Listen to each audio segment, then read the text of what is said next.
Hello and welcome to Drona's IAS. Drona's IAS में हम सब आपको स्वागत करते हैं।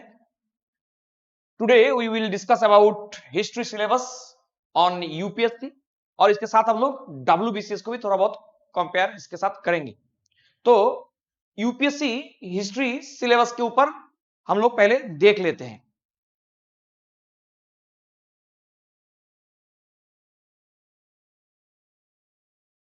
यूपीएससी प्रिलिमिनरी सिलेबस जिसमें जो जनरल स्टडीज पार्ट है उसमें जो हिस्ट्री ऑफ इंडिया ये जो पार्ट है और साथ में इंडियन नेशनल मूवमेंट इसके ऊपर हम लोग थोड़ा सा पहले बात कर लेते हैं कि जैसे हम लोगों को पता है कि जैसे हम लोग हिस्ट्री के ऊपर हम लोग जो डिस्कशन हम लोग करेंगे उसमें हिस्ट्री ऑफ इंडिया और इंडियन नेशनल मूवमेंट जो है इसको अगर हम लोग थोड़ा सा आसान करके देखें मतलब सिंपल तरीके से अगर हम लोग इसको देखें तो हिस्ट्री में इसको हम लोग तीन पार्ट करते हैं, एकदम आसान करके देखते हैं। ठीक है, एक पार्ट एंशियंट, एक पार्ट मिडिवल और एक पार्ट इसको हम लोग मॉडर्न करते हैं और उसमें आईएनएम वाला जो हिस्सा है इसके ऊपर थोड़ा सा ज्यादा फोकस करके हम लोग पढ़ेंगे। मतलब अपना प्रिपरेशन ऐसा होना चाहिए जिसमें एंशियंट पार्ट, मिडिवल पार्ट और मॉडर्न पार्ट में फोकस होगा हम लोगों का किसके ऊपर, आईएनएम पर। तो वहां पे हमें जो यूपीएससी प्रिलिमिनरी जो सिलेबस है उसमें जनरल स्टडीज हिस्ट्री का जो अपना सिलेबस है वो यहां तक हम लोग आसानी से ऐसे कवर कर सकते हैं। यानी क्वेश्चन टारगेट अपना क्या होना चाहिए, हमारा टारगेट ये होना चाहिए कि हर एक क्वेश्चन का हम लोग आंसर करने की कोशिश जरूर करेंगे। मतलब ऐसा हो प्रिपरेशन कि एक भी क्वेश्चन ना छूटे, क्योंकि 0.25 से भी जो अंतिम रिजल्ट आता है उसमें हम लोग देख सकते हैं। तो जो भी हो प्रीलिमिनरी पार्ट में ये जो एंशियंट पार्ट है और मिडिवल पार्ट है जिसको नॉर्मली हम लोग एक साथ हिस्ट्री ऑफ इंडिया कह सकते हैं और साथ में देख सकते हैं हम लोग इंडियन नेशनल मूवमेंट। ठीक है, तो इस पार्ट में मतलब मॉडर्न पार्ट में ये वाला हिस्सा थोड़ा सा ज्यादा फैक्टर हो जाता है। अब यही चीज हम लोग मेंस में भी देखेंगे।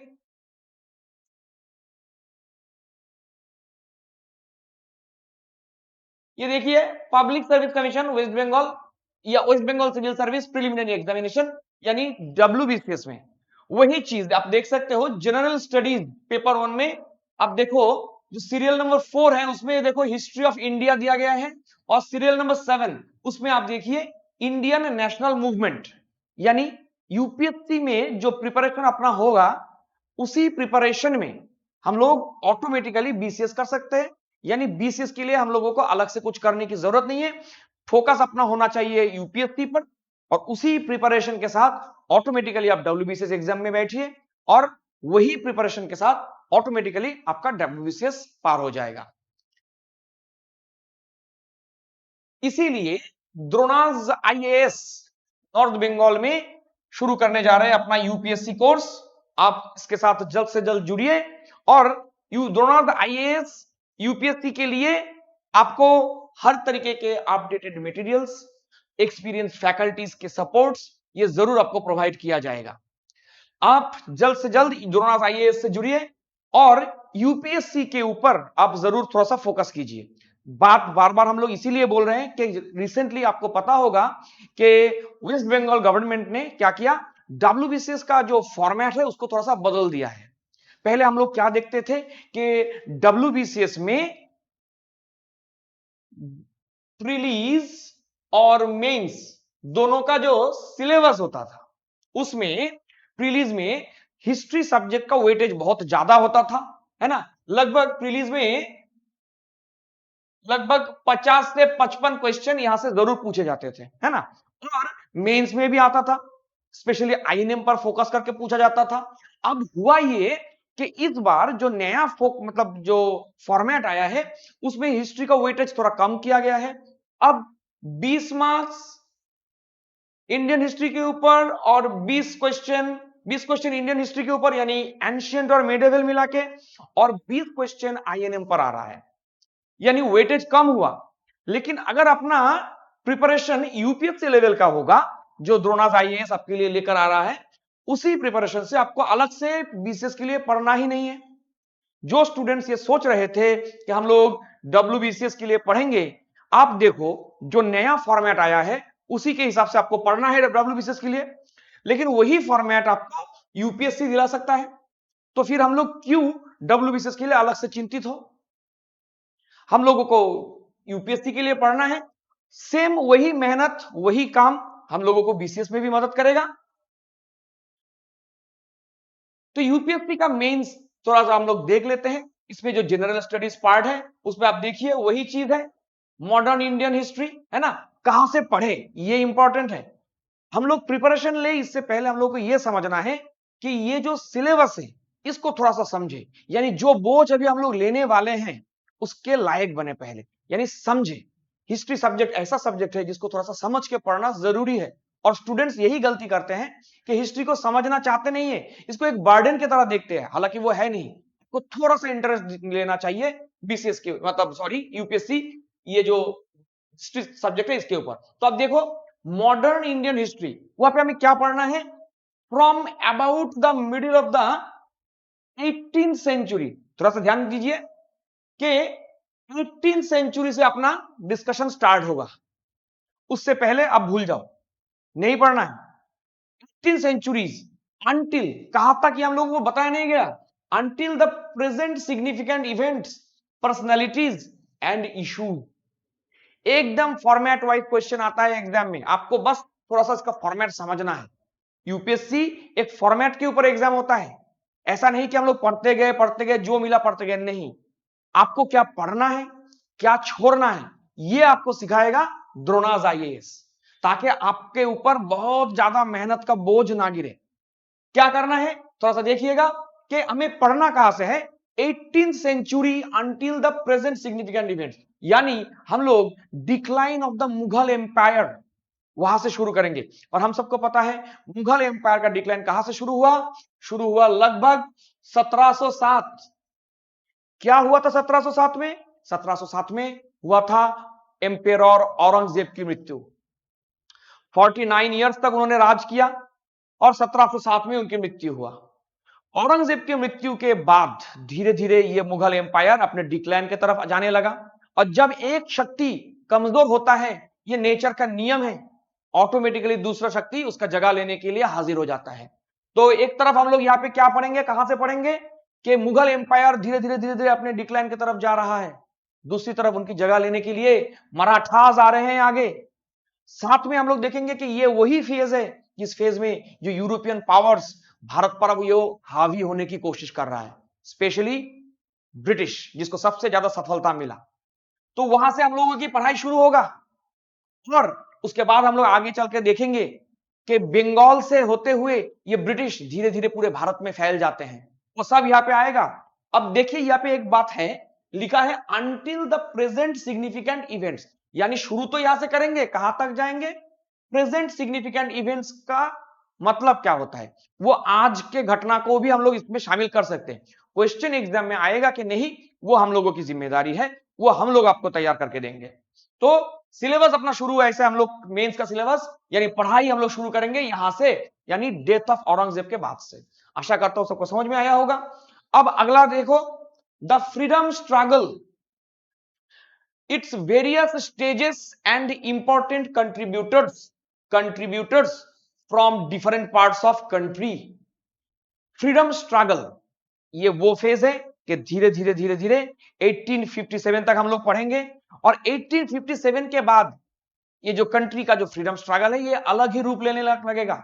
साथ में हम लोग इसी फेज में देखेंगे कि कैसे धीरे धीरे कांग्रेस का निर्माण होता है। कांग्रेस भारत की आजादी के आंदोलन में कांग्रेस की भूमिका कोई उसको अस्वीकार नहीं कर सकता, ऑब्वियसली उसे आपको एक्सेप्ट करना है।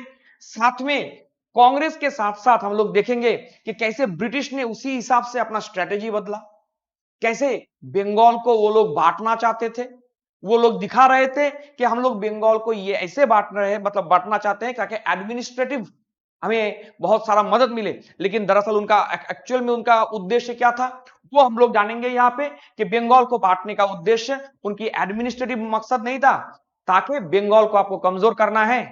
बंगाल क्योंकि बंगाल उस समय सेंटर बन चुका था, वो सब यहाँ पे आएगा। साथ में हम लोग देखेंगे कि important contributor, the freedom struggle its various stages and important contributors, कौन कौन से लोग थे, कौन कौन सी वो पर्सनैलिटीज था। अब तक जो क्वेश्चंस यूपीएससी में पूछे जा चुके हैं उनका अगर हम लोग पैटर्न देखें तो सबसे ज्यादा सवाल पूछा जा चुका है जिस टॉपिक के ऊपर, वो है गांधी। यानी गांधी के ऊपर हम लोग बात करेंगे, सुभाष चंद्र बोस, हम लोग बोस के ऊपर बात करेंगे। तो इस तरीके के जो पर्सनैलिटीज है इनके ऊपर और इनसे जुड़े हुए आसपास के जो मैटर्स उसको कवर करेंगे, तो गारंटेड हमें एग्जाम में क्वेश्चन कॉमन मिलेगा। ये हमें समझना है। Contributors from different parts of country, तो सिर्फ बंगाल या इसके आसपास का वो नहीं हम लोग पढ़ेंगे, साथ में पूरे देश में इंपॉर्टेंट पर्सनैलिटीज पढ़ेंगे।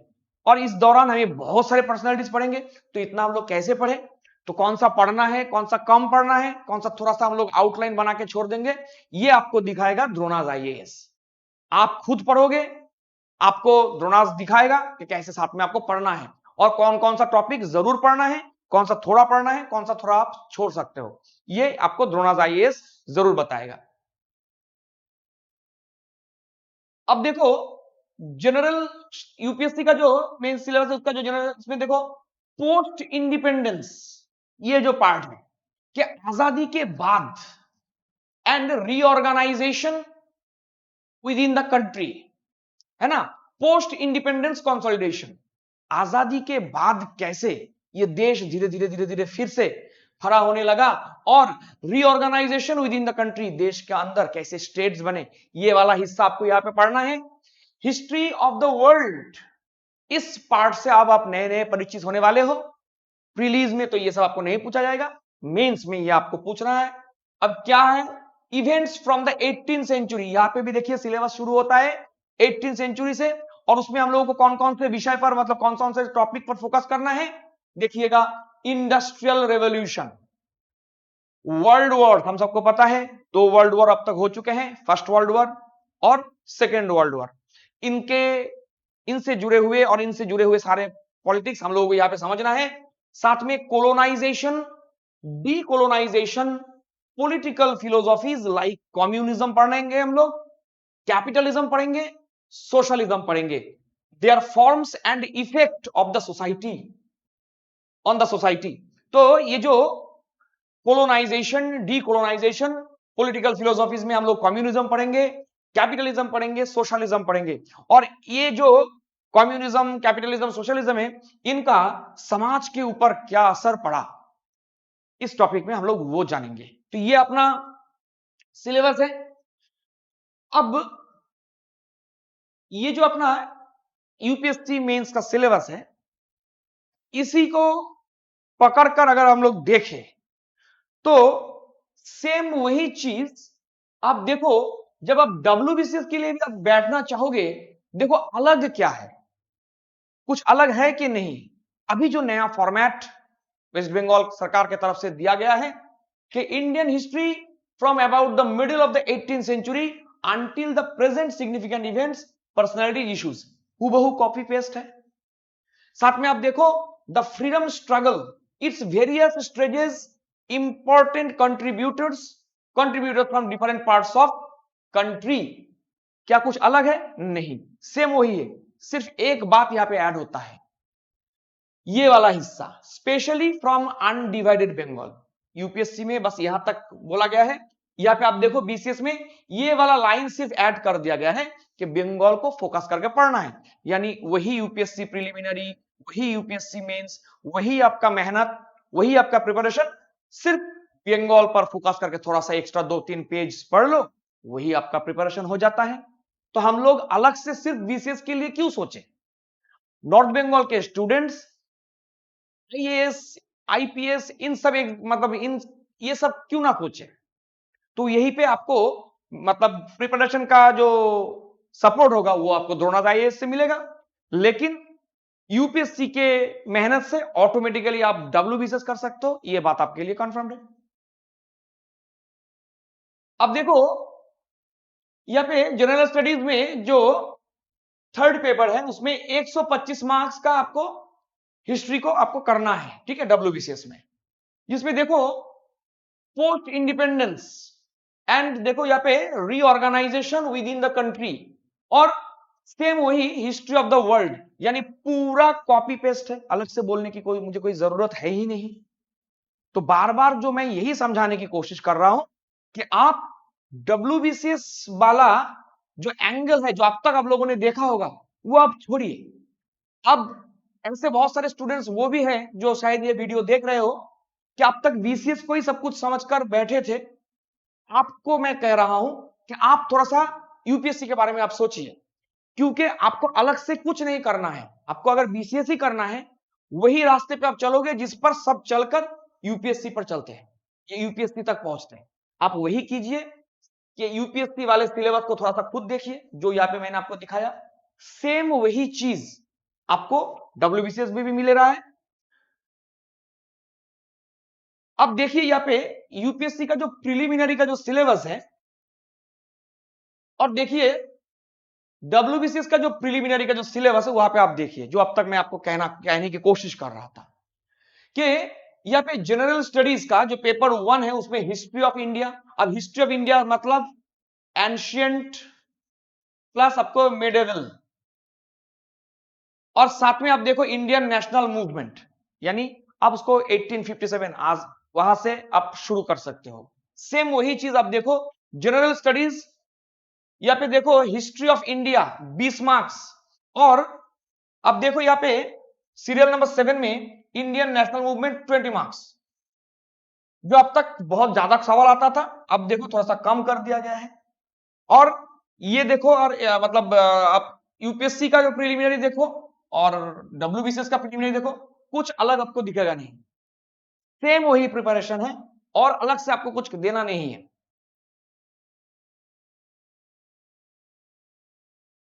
यहाँ पे बस आपको हिस्ट्री को थोड़ा सा आसान करके मैं बताता हूं कि एंशियंट, मेडिवल और मॉडर्न, मॉडर्न में फोकस होगा INM पर। बस इसी हिसाब से आप देखो, तो आपको अलग से कुछ करना नहीं है। अब तक BCS का और यूपीएससी का फॉर्मेट थोड़ा अलग था, अब तो सरकार ने वो भी चेंज कर दिया। BCS format UPSC format same है, तो हम लोग यूपीएससी फॉर्मेट में ही पढ़ेंगे और एक ही प्रिपरेशन में ऑटोमेटिकली हम लोगों का WBCS हो जाएगा। मैं आशा करता हूं सबको समझ में आया होगा। धन्यवाद।